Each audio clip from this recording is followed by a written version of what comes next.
Hey, what's up, guys? Brett Henry, MG Leadership Series. Thanks for joining for today's session. It's going to be an exciting one. We've got the CEO of Indonesia's top hospitality cloud-based solution provider with us to actually, thumbs up, thumbs down on the distribution disruption top trends that William and Newley and I presented about 2 weeks ago. So please join me in welcoming to the show the CEO of Bookandlink, Philip Ronette. Philip, welcome. Yes. Hello, Brett. Thank you.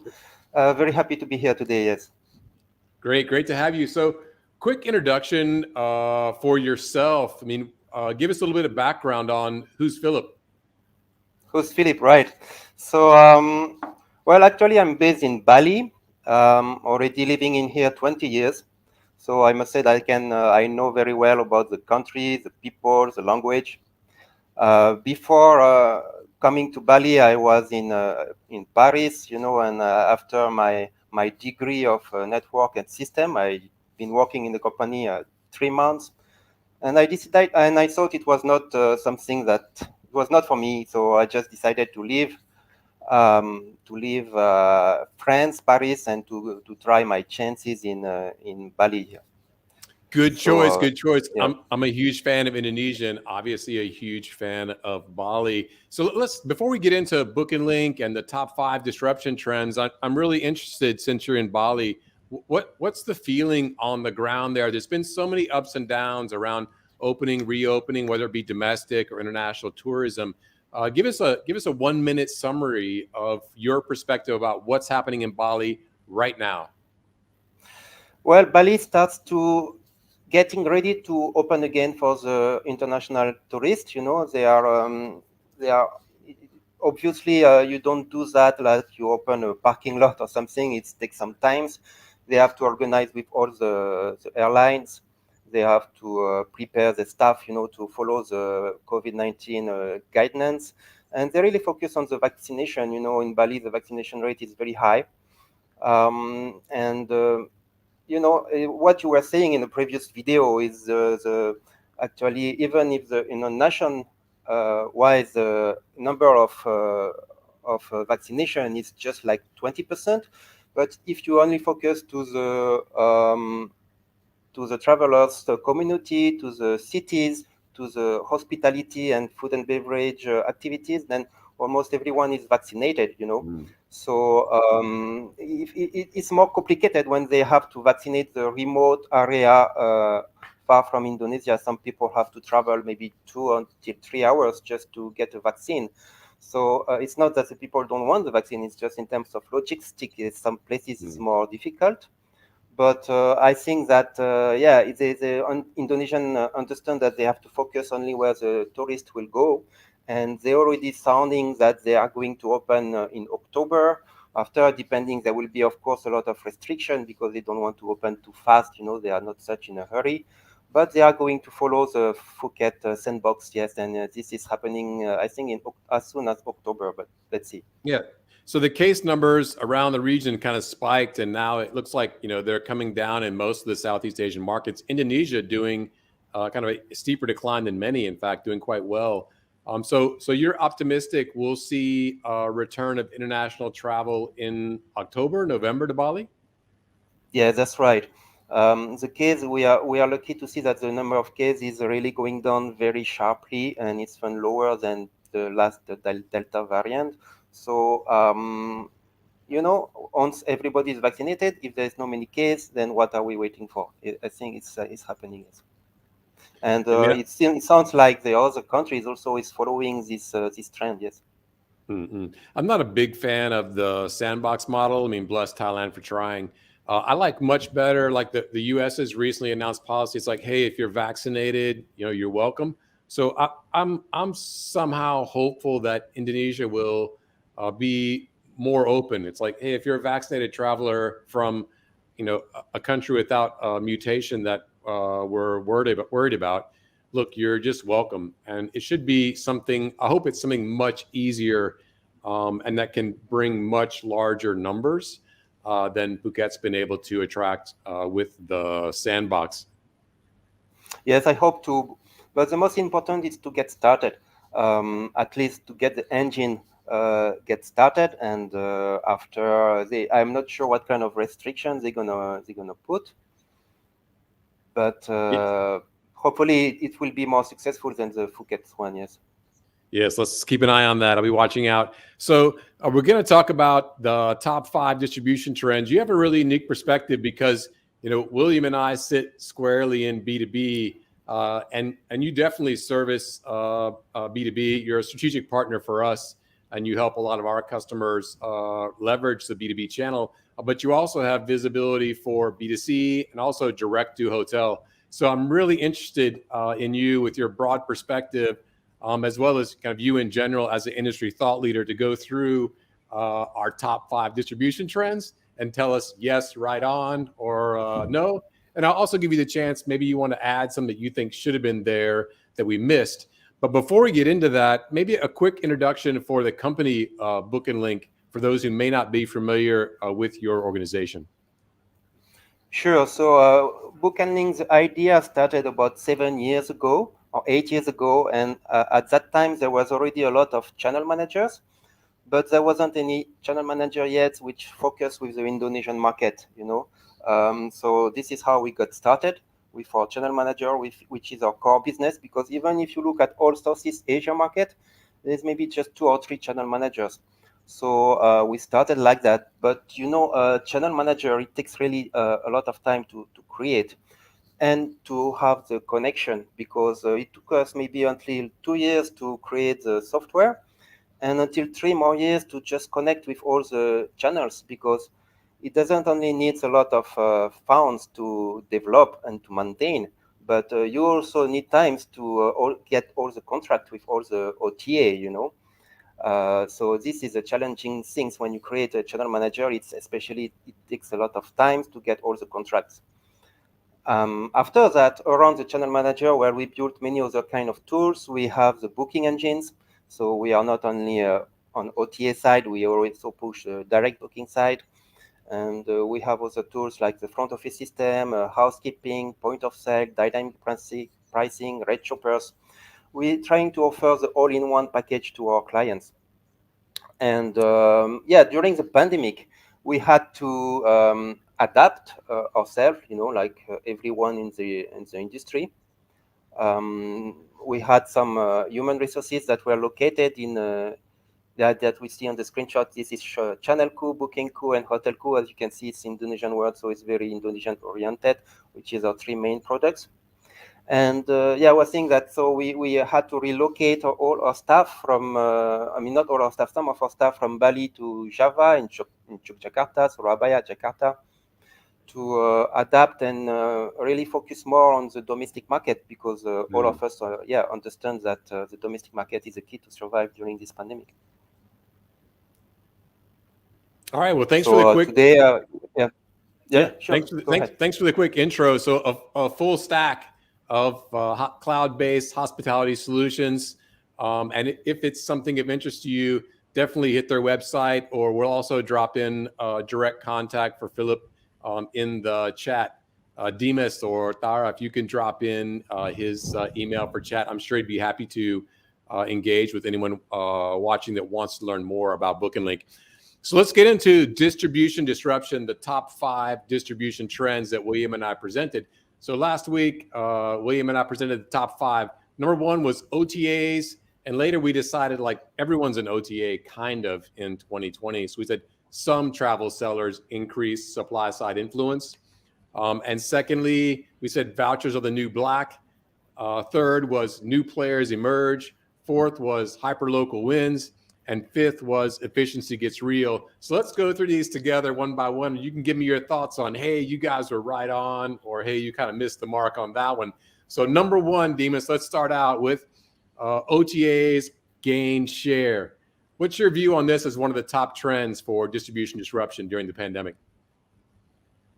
Right. So let's go a little bit deeper inside the OTA market share, and to compare with the domestic OTA direct market. Yeah, that's a good slide. No, the other one.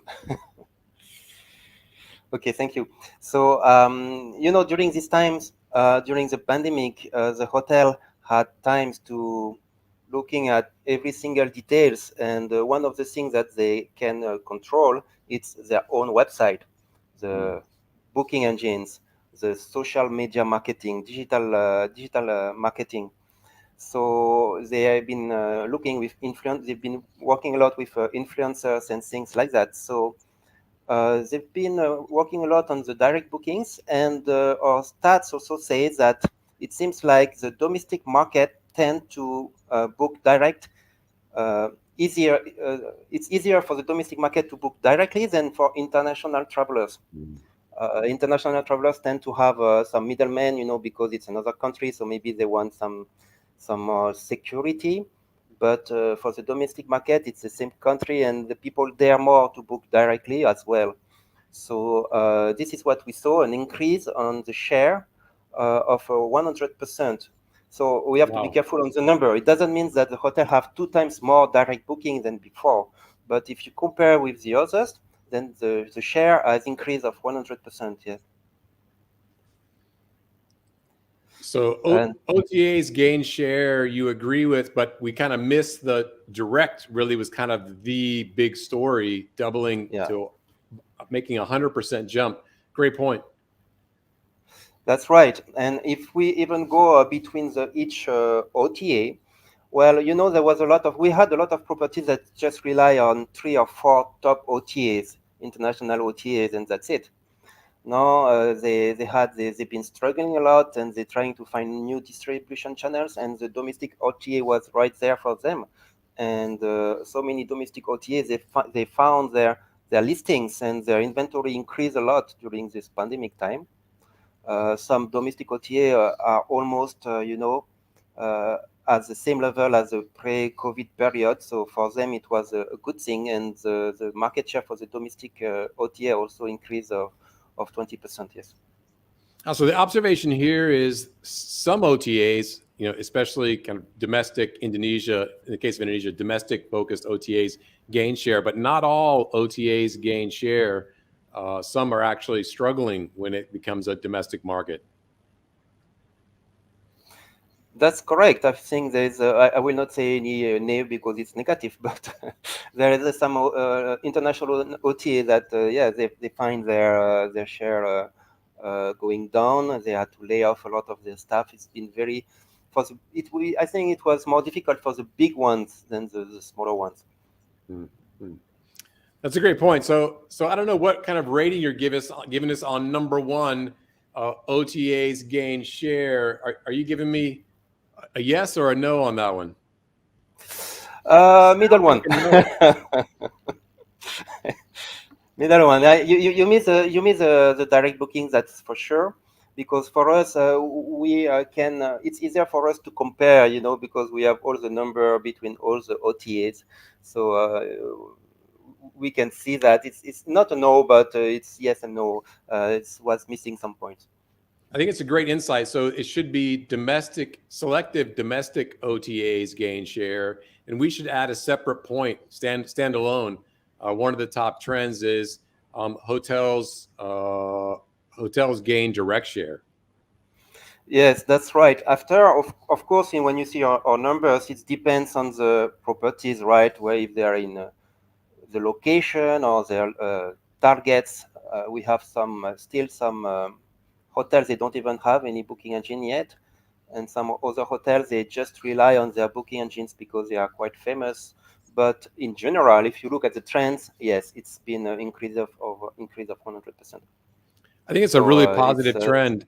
It's a really positive trend. Obviously, we're not making revenue from direct bookings, but we are all about helping hotels and travel sellers grow and win.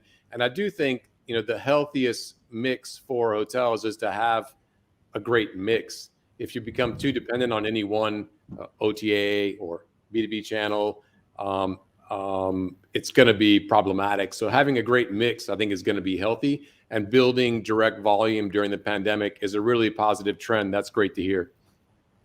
Yeah, that's right. And even as a channel manager for us, it's the same. We don't have, actually, nobody wants to have one that dominating the market. It's good to have a fair marketplace.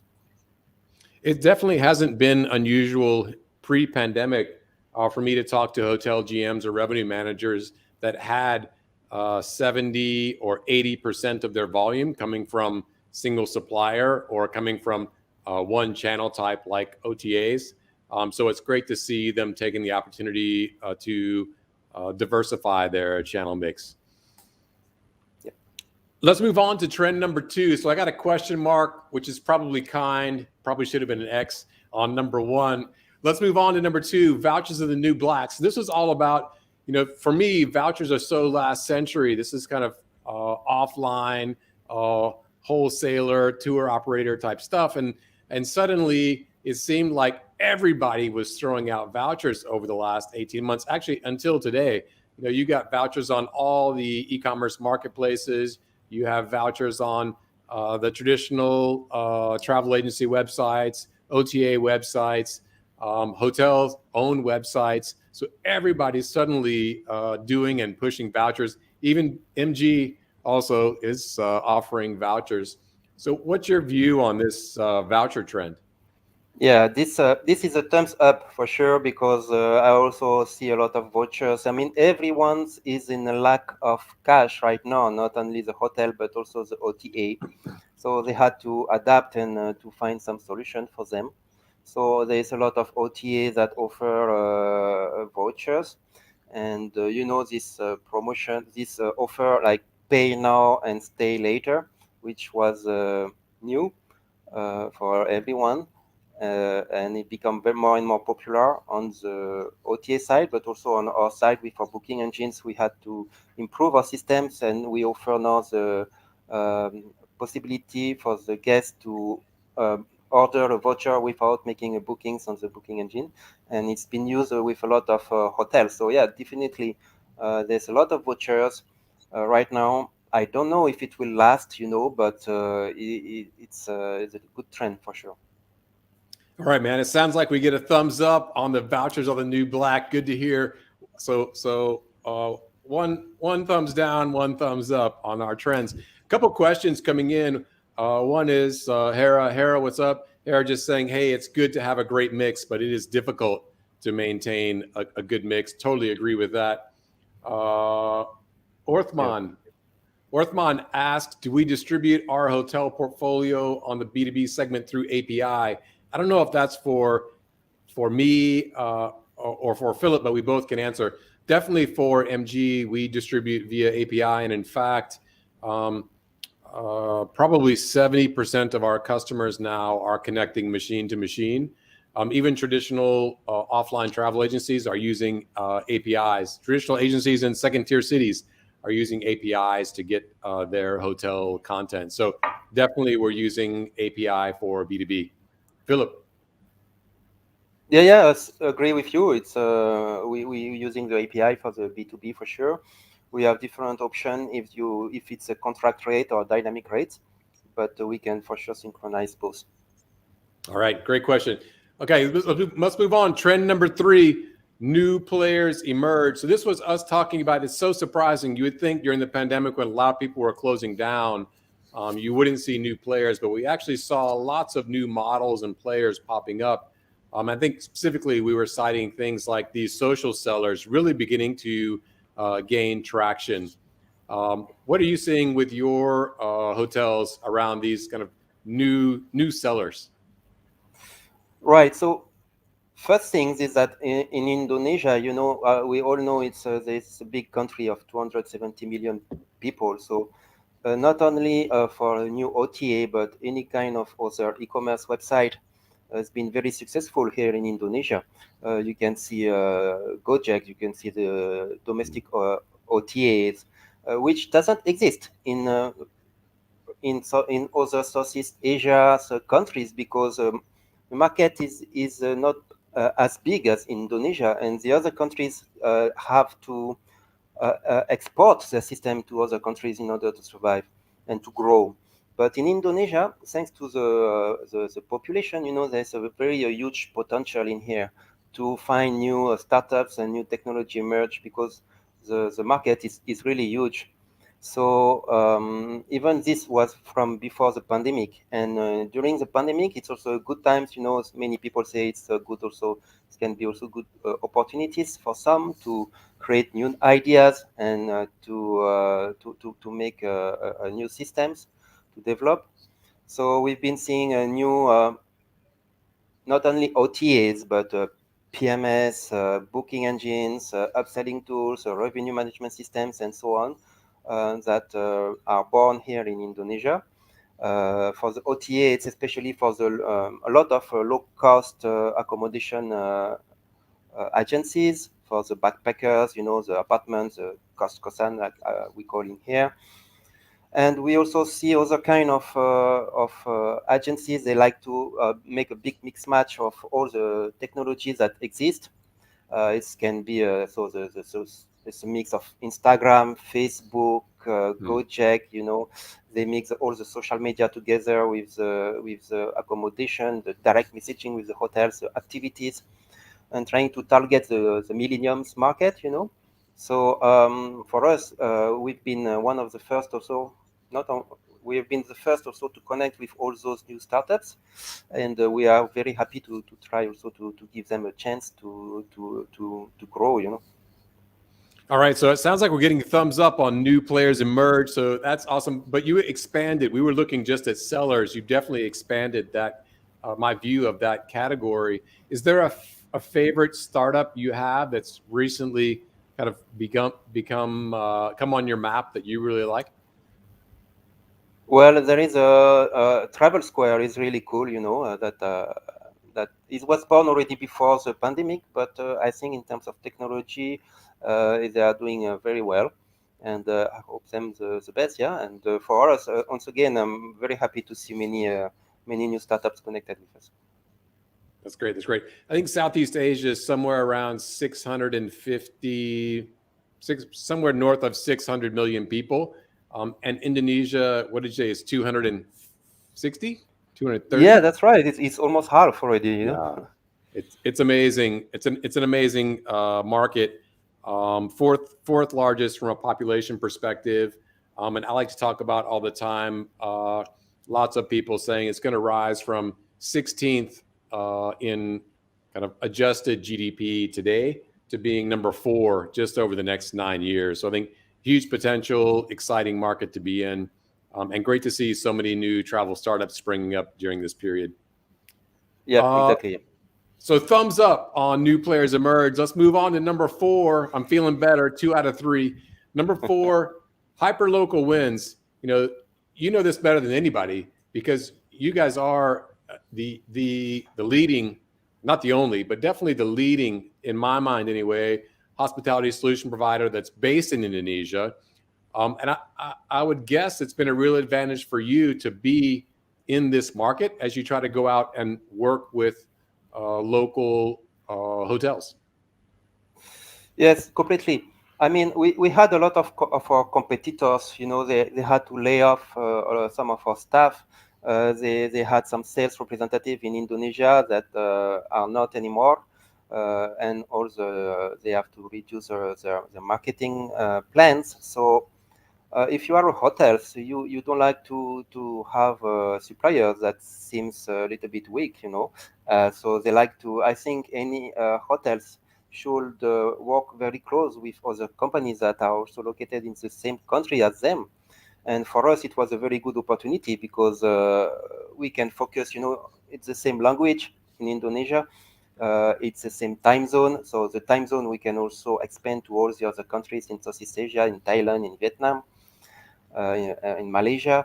So it's the same currency also in Indonesia. It's very easy for us. So I must say that in terms of support, it's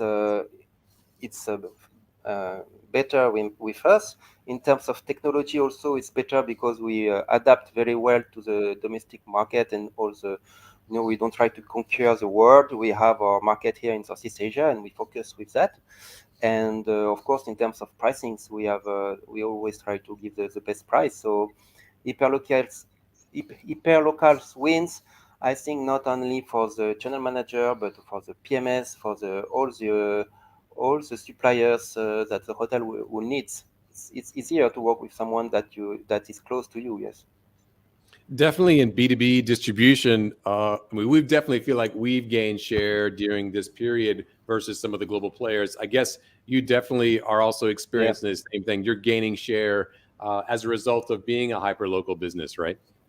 Yeah, yeah, completely. Yeah, we've still been able to grow during this pandemic, and I'm very proud of that. We even hire more people while the other ones been struggling. So let's see how it goes. But so far, it's pretty good. Yeah. All right, great. Moving on to the last of our trends. So now I'm at 3 out of 4. Feeling better, feeling better. Number 5 was efficiency gets real and drives real change. So the narrative there from William and I was basically that hotels have been talking a long time about making changes and getting more efficient, but there was really a lot more talk than there was action.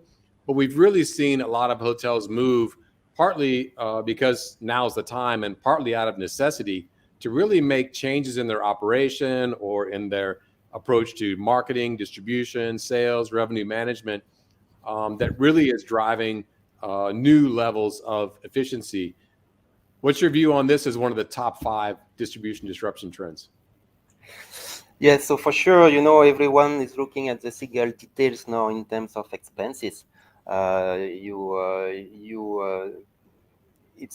all the hotel are struggling a lot, so before they had different staff for different things, like someone taking care of the sales, the other one to the revenue, the other one for the e-commerce, digital marketings. But now, unfortunately, due to the situation, a lot of them have to lay off some of their staff, and they end up with just one guy doing everything. So sometimes it's not always the best. I mean, not always everyone doing that, but it's not always the best solution. It takes time to learn, obviously. So some been doing that, and other hotels, for example, they hire freelance consultants that taking care of multiple hotels together. And the other solution is also to work with to outsource the e-commerce, and that's why also we have a service for that, which is a service crew, which allows the hotels to outsource all their like we help them to create the website, we help them for the booking engines, for the digital marketings. We also doing the e-commerce for them, register to all the OTA, doing some dynamic pricing for them, and trying to optimize the revenue as much as possible. It helps the hotel to saving cost because it's cheaper than if they had to hire someone, and they let us also a professional team taking care of that. So if efficiency sorry gets real, that's for sure. Also, yes, there's no choice. It's they have to look in the details to reduce the expenses as much as possible. All right, so 4 out of 5 sounds like you're supportive, and you've actually expanded my view of how to describe those trends. And you've added one, which is direct bookings gain share. So we will add that to our list. We've now got 6. Are there any other kind of key trends you've seen during this period that you would add to the list that we missed? Well, if we talk about the OTA, that the OTA, they show us a lot of attention during these pandemic times. For example, the top Wait. three of OTAs are showing channel managers lots of attention? yes. Wow, why is that? Well, I will How do I explain. get some of that love? Well, there is two important things for the OTA because they ask us a lot of attention because first of all, when a hotel is using a channel manager, they don't go to the extranet anymore.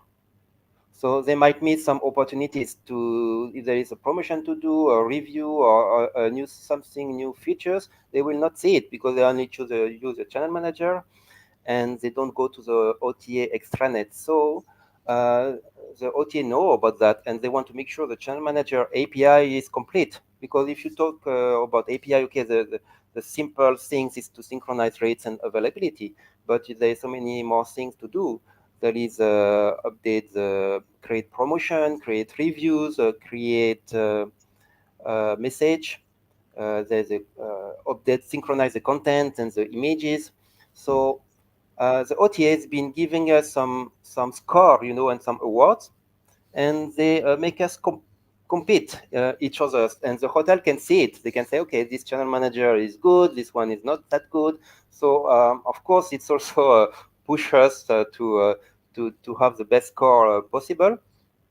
And that's the first thing. And the second thing also, it's there can be a lot of error of synchronization, and if a hotel doesn't push the inventory and the rates correctly, it can be a waste for them and reduce their profits, So they want to make sure that all the API and the workings well, and the errors are there's not so many errors. We've been doing so many webinars with them. It's like every 2 weeks we have a webinar with the hotel, and it's really a take and give logics. It means that we're helping the OTA to have more hotels, and the hotels also help us to get new clients. So it's been working well, and even with MG lately, we've been working in that direction, and I think it's doing pretty well, and I'm sure we will continue in this direction. All right, so we will add that to the list. OTA showing channel managers some love. I saw in the announcement or one of those visuals, it was, I think, ticket.com that you were throwing up, Demas, around alternative accommodations. And this makes me think this is kind of one category that we also missed. We definitely historically were not focused on that. B2B just didn't book a lot of alternative accommodation. But during this period, partially as a result of people just seeking out places where they could stay more alone, and partially because B2B channel looking to find any opportunity. But we've seen a huge increase in bookings on alternative accommodations, and we've been working really hard to actually add in a lot more. We just announced a few weeks back an agreement with NetPacks. We already do and aggregate a lot of alternative accommodations from the global leaders in that space, and we're starting to see a lot of traction in terms of B2B bookings there. It sounds like you're also, as Bookandlink, in the alternative accommodation space. Alternative accommodation? You mean like vacation rentals? Yes, like this vacation rental update with Ticket. Yes. Yes. Like Airbnb style stays, right? That's right. Everyone's want a piece of everything. So Airbnb, which is mainly a vacation rentals, they go into the hotel business, and all the OTA that are in the hotel business, it also try to get all the vacation rentals, the villa houses, apartments. So this is a huge market, especially also here in Indonesia, and you need to offer any kind of services, because more and more people, they love to stay in a private place, especially during those times. So it's something everyone have to look at, I think. Yeah. All right, we will definitely add that to the list of also. So I think that'll round us out at 8, and 8 is a very fortuitous number in Chinese culture for sure. So I think 8 is a great place to end it. We will add those and throw this out as a new list instead of 5, 8, with all of the great additions that you provided, Philip. Okay, sounds good. Sounds great. All right, man. Thanks so much for joining the MG Leadership Series today, sharing your views on the top 5 disruption trends, helping us to kind of build those out with a little bit more detail, as well as add a few. Any closing words from you for your thoughts on what do you hope from the travel industry for the rest of 2021 and 2022?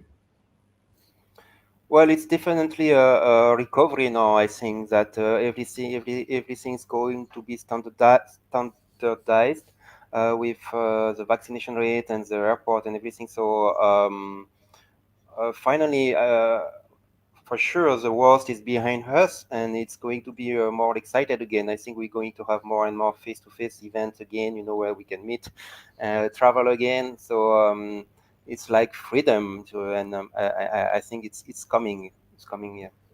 All right, we'll all look forward to seeing you in Bali. Philip Renette, the CEO of Bookandlink. Thank you, sir. Thank you, Brett.